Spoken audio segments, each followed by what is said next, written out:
Mark from the States, Mark from the States, it's Mark from the United States. Good morning, good afternoon, good evening, Mark from the States. How you doing? I'm doing, of course, fantastic, and I hope and pray that you are as well. Thank you so much for coming and hanging out. I am so grateful that you've all decided to just come sit on this big fake couch and watch new channel. We have a new channel. Alex in Great Britain is the channel we are going to watch for the very first time today. He has given us his blessing. I am so grateful for him. And of course, the links below, just scroll on down, right? Will take you to this video, plus another link will also take you to his channel. I encourage you, if you have one like or one subscription to give today, I encourage you and implore you to go give it to Alex and his channel. He's got another channel as well. It's like walking videos and stuff like that. So yeah, I am grateful. Thank you, Alex, for allowing us to, at least for me, see new and lovely places. So today's video is the top 10 prettiest towns in Bedfordshire. And here's the thing. He has a bunch of these top 10s of all these counties, prettiest towns. And he's doing it by county, I think. There's going to be a lot of places I've never heard of. And so that's what I'm kind of excited about, because it's going to be,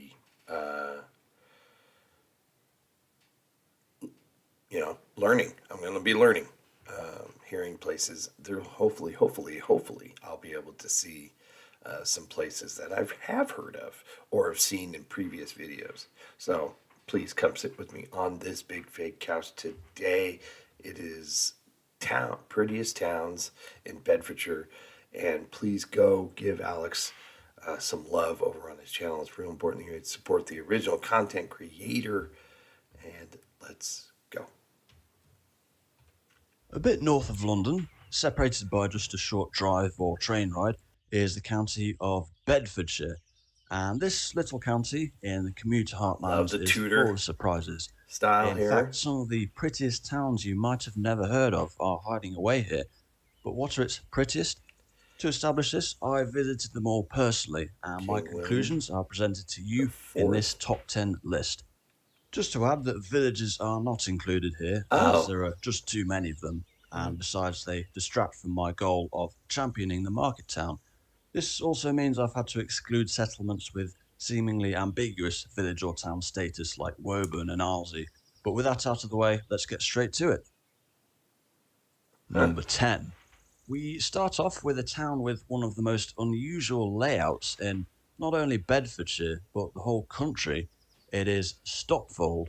So the town centre of Stotfold may be a confusing mishmash of shops and... I'm going to go back here. Bedfordshire. Just an odd placement. But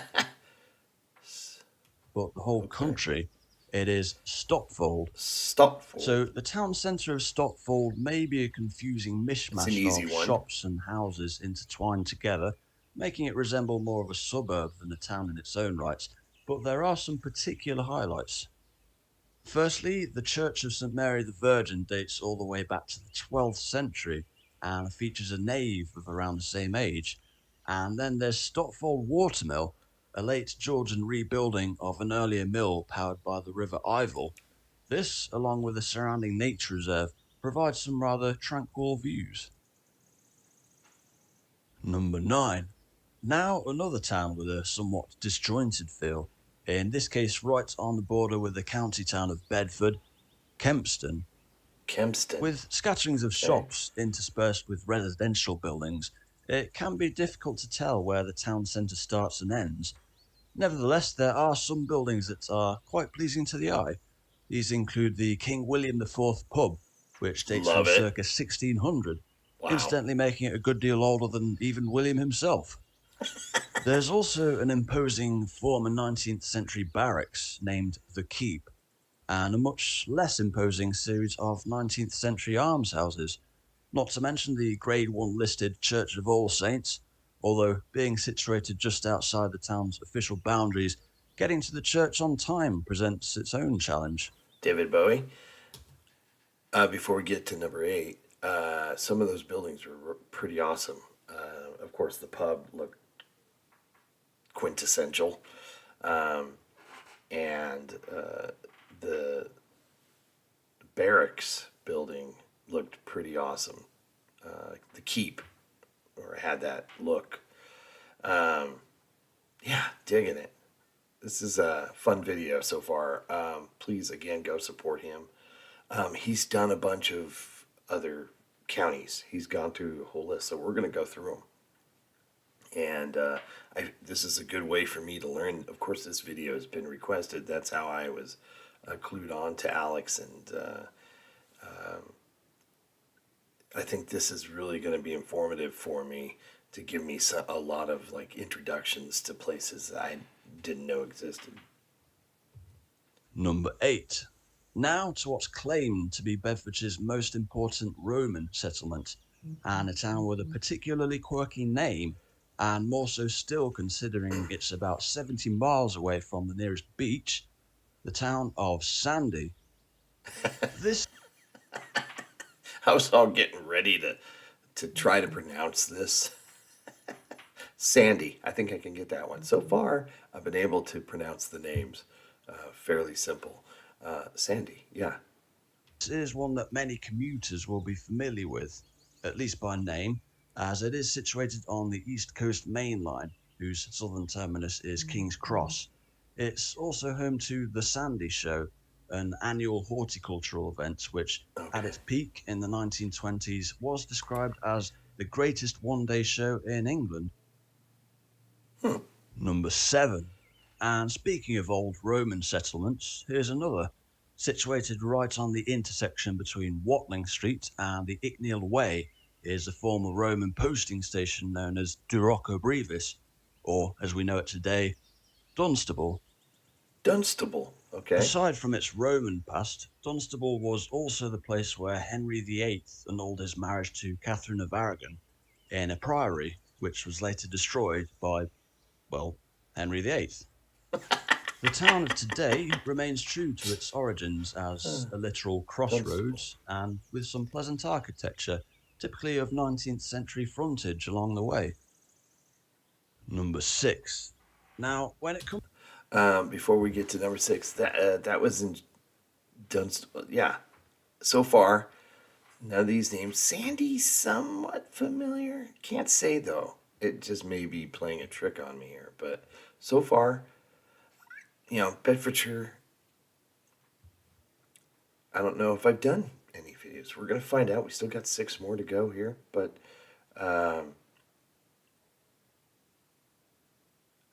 I'm loving what I'm seeing, though.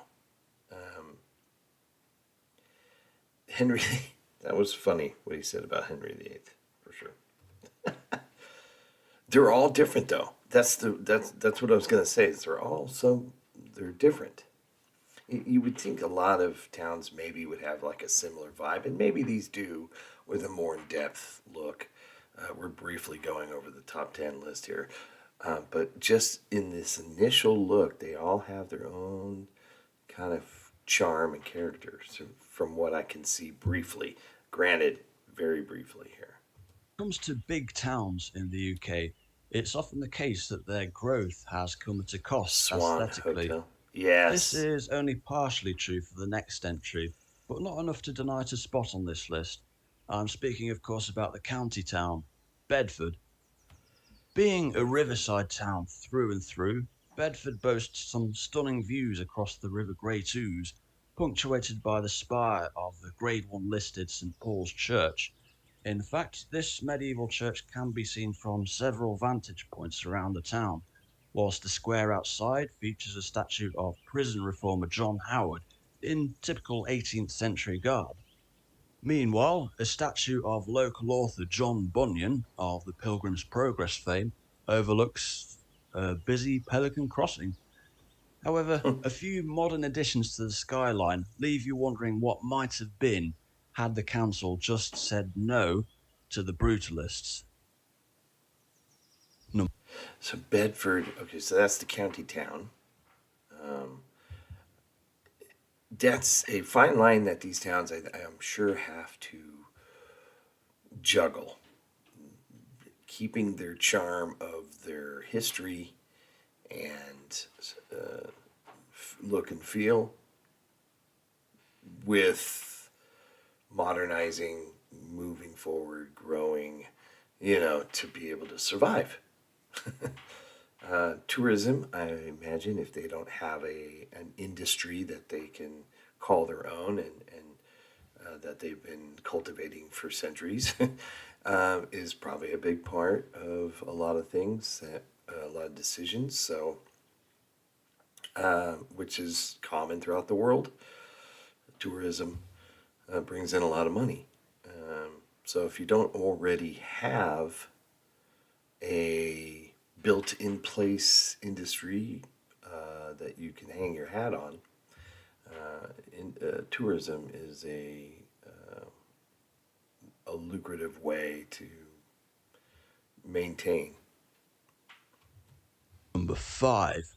Now to another town connected by rail to the East Coast Main Line, one that combines commuter practicality with market town charm. Biggleswade. Situated on the Great North Road, i.e. the historic stagecoach route between London and Edinburgh, Biggleswade once had a thriving coaching industry prior to the arrival of the railways. The modern equivalent of the Great North Road, essentially the A1, bypasses the town, helping to give it a more peaceful feel, especially given its proximity to central London, which is just 45 minutes away by train. Okay. In 1785, a great fire broke out in Biggleswade, sending nearly a third of the town up in smoke. Consequently, the extant buildings are typically late Georgian and Victorian. The red line is for sale. Who's with me here? Should we pool our money? Number 4. By far, Biggleswade. Awesome name. That alone. The name alone should give you a reason to come visit.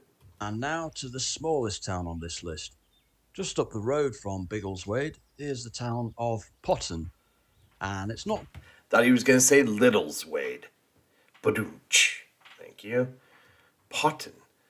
So far, names I can probably pronounce without help. Just geography that these two have in common, as 2 years prior to the Great Fire of Biggleswade, there was, would you believe, a great fire in Potton back in 1783. The similarity ends, however, with transport links. Fire gets around, doesn't it? Hasn't had a railway station since 1968. Yeesh. A bad decade for the rail industry. This may contribute towards the town's somewhat quiet and serene feel, one that leaves you forgetting that you're just under 50 miles north of the very centre of London. Wow. Number 3. Which I imagine a lot of people, that draws a lot of people in to live there, if they haven't, spent generations there. The very quiet, they could still work in London, live out here, take the train in, they're close enough, you know what I mean? The juxtaposition of the hustle and bustle of London, and then you come home to this peaceful, quiet living. Now another town you won't find on any contemporary railway map of Britain, a town whose name, in Old English, literally means river crossing for sheep. Huh. Shefford. Shefford. So what started out as a convenient spot for shepherds to guide their sheep over a shallow spot around the rivers Flit and Hit, and yes, those are the actual river names, eventually developed into a market town from the 13th century when a charter was granted. Wow, look at that sign. That sign is awesome. Look at that. 13th century. With the arrival of a canal in the 1820s and an ill-fated railway station in the 1850s, Shefford may have looked on course for major growth at the time. though for whatever reason this never really panned out. Instead, it remains to this day a small town in which modern architecture is refreshingly scarce. That's awesome. Number 2. When it comes to iconic household names for market towns, few can rival this bird-themed town name. I'm speaking, of course, of Leighton Buzzard. Leighton Now, Grant. Leighton Buzzard. Wow. So far, I don't think I've heard of any of these places. Does every place have a red lion? I see it over there as well. Granted, the suffix may in fact come from Theobald de Bussard, who was a canon of Lincoln around the turn of the 13th century. Rather than any of our avian friends, this does still help to illustrate the town's vast history, complete with a market that's over 900 years old. A market which, by the way, takes place on a high street where you won't find so much as 2 buildings that look alike. Oh, and in 1963, Leighton Buzzard became the location for the Great Train Robbery after the perpetrators stopped a train by tampering with a signal and then making off with £2.6 million from a Royal Mail train. The ringleaders were caught, though Ronnie Biggs managed to make a mockery of Wandsworth Prison as he escaped with a rope ladder.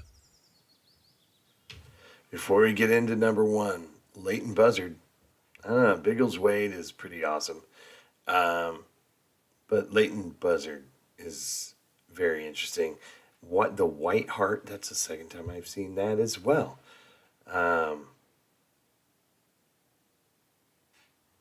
Curious. What are they? Are they all the same? Are they chains or what are they? You'll have to help me out here. But yeah, I love the fact that last town, Leighton Buzzard, they probably that none of the buildings look alike, not modern. Just again, just trying to find that balance. Number 1. Now, with a name that derives from Old English for ant-infested hill, you might think this an inauspicious introduction to my number 1 pick. But here's a town so pretty, it doesn't even need a fancy Cotswoldy name. I present to you Ampthill. Ampthill. Ampthill. Ampthill. Ampthill. Ampthill. That one's a little difficult for me, but I think Ampthill. We'll go through so I can hear him say it again. But again, not a name. I may have come across some of these town names before, but not to my recollection. And Bedfordshire, of course, I've heard of Bedfordshire. So you would have thought maybe, or maybe, I don't know, I think somewhere down the road, maybe when I was looking at a map or something, Bedfordshire, yes. I've heard of the county name, but yeah. Ampthill, how's he say it? Cotswoldy name. I present to you Ampthill. Ampthill. Okay. Ever since Henry III granted it a charter back in 1219, Ampthill has been a fine market town. One of its famous historic residents was Catherine of Aragon. That was until Henry VIII divorced her in Dunstable. As for the architectural highlights, there's the Grade 1 listed Church of St Andrew from the 14th and 15th centuries, adjacent to the Fefi almshouses, the oldest of which date from the 15th century. So Fefi cool. meaning trustee in Old English, by the way. There's also an impressive row of thatched cottages dating from the early 19th century. And at the centre of it all is the town clock from 1852, giving it a healthy dose of early Victorian elegance. But in short, this is a town greater than the sum of its parts. A town where everything comes together in perfect harmony, thus concluding this list. By all means, let me know your thoughts in the comments below. The plan with this series is to get around every single county, so if that's of interest, feel free to subscribe or catch up with the previous episodes via the link on the screen now. Thanks for watching and have a great day. Please get over to Alex and his channel. Go check out his other channel. Links, of course, are going to be below. Just got to scroll down. It takes you to the video so you can watch it without me yapping, and you can go on ahead and watch the other ones in the series. It looks like maybe Berkshire is next. I don't know. We're just going to go down his list over time and check these out. This is cool. It's short enough to where you can get just a quick glimpse. I can learn names. Number one was Ampthill. Everything he said about it was perfect. I think, of course, the name isn't the prettiest. I think that's where it lacks in the name itself, but it's got meaning. And hill with ants or whatever it was. It's just, sometimes the obvious name is the best name, I guess. But yeah, I love those thatched roofs. I love, of course, Tudor style architecture. Just all of it. The age, 13th and 14th century, with the church there, and wow, holy moly, pretty awesome. And I imagine probably, if that is your thing, that you're fairly close to the big city. You can commute to work if that's where you need to work, and come home to a quiet place to raise a family, or however you do it. They seem very wonderful. And he said he's not including villages, so pepper in a bunch of the villages around there too. So yeah, Bedfordshire seems to be a little more of a sleepy county, so far. That's kind of, I'll get a better idea when I see the other counties in the series. So this was cool. Let me know what you think. If you have a lot of things to add, please, you can email me or put them in the comments. And most important, you go support Alex over at Alex from Great Britain's channel. Gosh, very cool. Very cool. Hope everybody's happy, healthy, and safe. It's the Christmas time. It's the Christmas season. Hope everybody's in a good mood. Hope everybody is having a wonderful, wonderful time holiday season. All right, everybody. See you later. Bye. Mark from the States, Mark from the States, it's Mark, and he's from